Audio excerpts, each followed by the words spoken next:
Un proceso de estancamiento de hace 10 años, 3 años de caída entre 2018 y 2020. Un panorama bastante complejo, por cierto, en la Argentina. Vamos a establecer comunicación con Eduardo Donza, analista y académico de la UCA, de la Universidad Católica Argentina, sobre lo que analizábamos en la apertura del programa, la pobreza. Subió al 44,2% por la pandemia y no fue mayor por las políticas de ayuda del gobierno.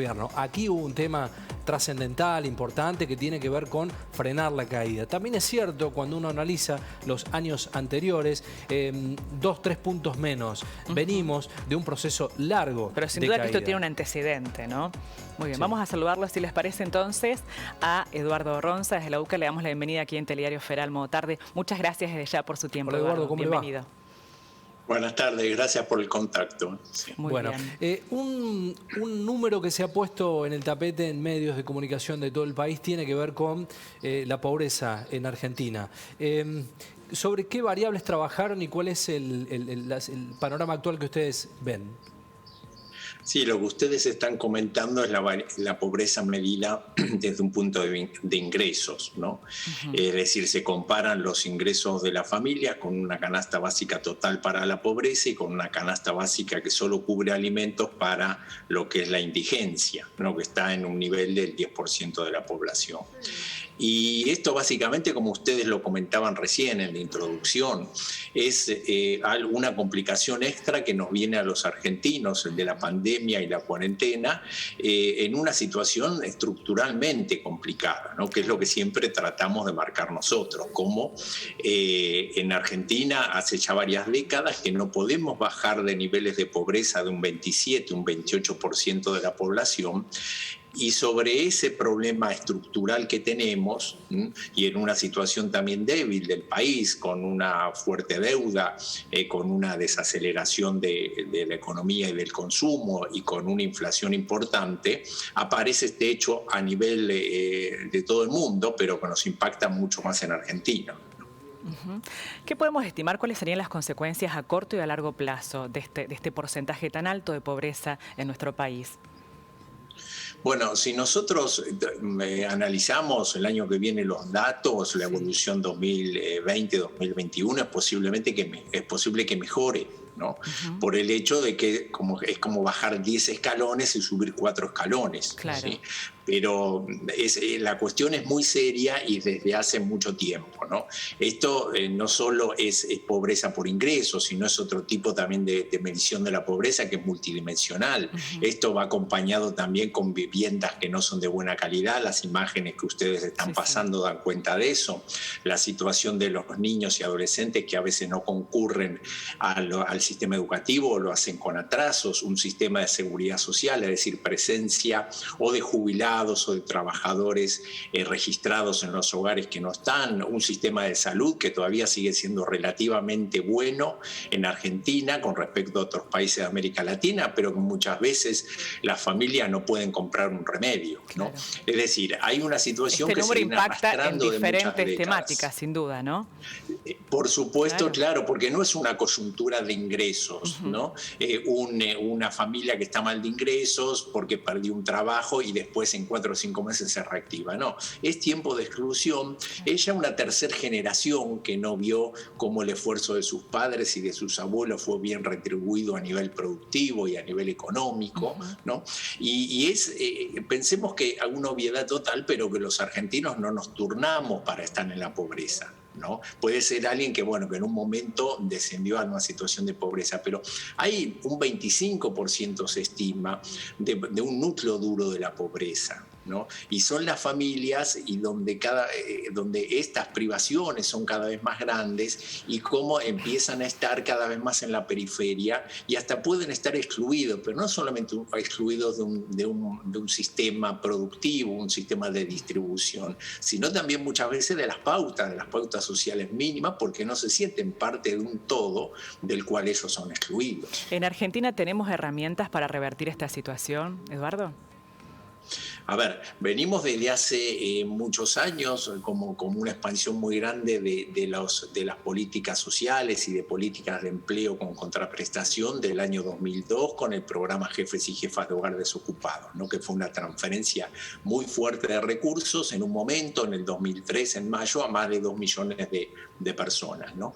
Y eso tomó diferentes formas, más o menos asistencialistas. Pero lo que sí está probado por los datos es que con eso solo no alcanza. Son importantísimas y hay que continuar las políticas sociales. Mismo ustedes en la introducción decían cómo esta tasa de pobreza hubiera pasado del 44 a un 53%, claro, si no estaban en las políticas de transferencia del Estado, incluidas también la UH y muchas provinciales, ¿no? Pero la indigencia hubiera pasado del 10 al 27%, uno de cada 4 argentinos, ¿no? Entonces, lo que necesitamos es, además de asistir a las familias, llevar a cabo adelante políticas de Estado que estén focalizadas en la producción y el trabajo.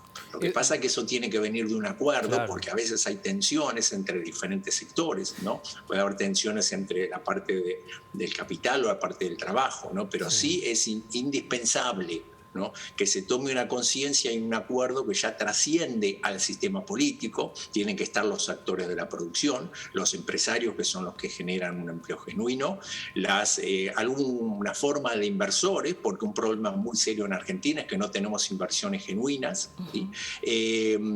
O algo que tenga que ver, ¿no?, con los formadores de precio, ¿sí?, por la inflación, que es un flagelo muy grande, los sindicatos que representan a los trabajadores formales, las organizaciones de base que representan a parte de esos trabajadores informales y también esa parte de la población que lo único que le queda por la marginalidad que están de demandar es un piquete, una protesta.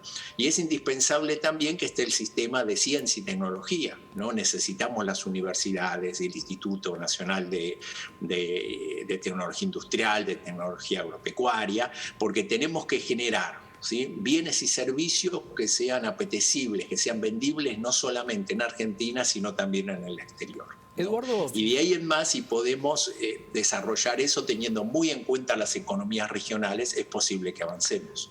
Siempre uno piensa cuando estas cifras son escandalosas, uno se acostumbra y se anestesia con estos números, son números tremendos, realmente muy fuertes, son impactantes. Pensaba en aquel discurso de Macri también cuando en algún momento dijo tenemos como objetivo la pobreza cero. Lo saco Macri de esto, digo, ¿la situación política tiene verdadero interés en bajar ese núcleo duro de pobreza del 25? ¿Hay necesario acuerdo de hacer esas mesas del hambre y demás que se han generado, por lo menos para los medios? ¿Cuál es su percepción? Si hay la intención de un verdadero acuerdo para de algún momento eliminar estos números de pobreza tan escandalosos en la Argentina. Yo pienso que hay voluntad. Yo no creo que haya conspiraciones, ¿no?, de que los pobres sean necesarios para reproducir tal sistema, ¿no? Lo que sí hay una imposibilidad de realizarlo, ¿bien? Y sobre todo por esa palabra que usted puso en el medio, que es los acuerdos, ¿no? No hay un acuerdo. Cada político, por supuesto, dentro de su lógica, piensa que tiene la solución para los problemas, ¿no? Y eso es lo que le trata de transmitir a los votantes, lógicamente, ¿no? Es difícil imaginarse un político que en campaña diga solo les prometo sudor y lágrimas, ¿no? Sería, no sé, difícil, ¿no?, de contar votos. Pero sí tiene que haber como un sentimiento de que, una sensación y una certeza que la situación es muy difícil, que han pasado diferentes gobiernos con diferentes formas de verla, tanto la política como la economía, y diferentes implementaciones, y ninguno solucionó la situación, ¿no? Sino puede haber mejorado en un momento, empeorado, tanto por cuestiones de la política que se aplicó, por cuestiones externas. Pero sí lo que se necesita es un acuerdo muy grande, ¿no? Que se piense en esas generaciones, todos en esos chicos que están apareciendo, y que se deje un poco de lado y se llame a esa gran mesa de consenso, en la cual hay que aclarar algo.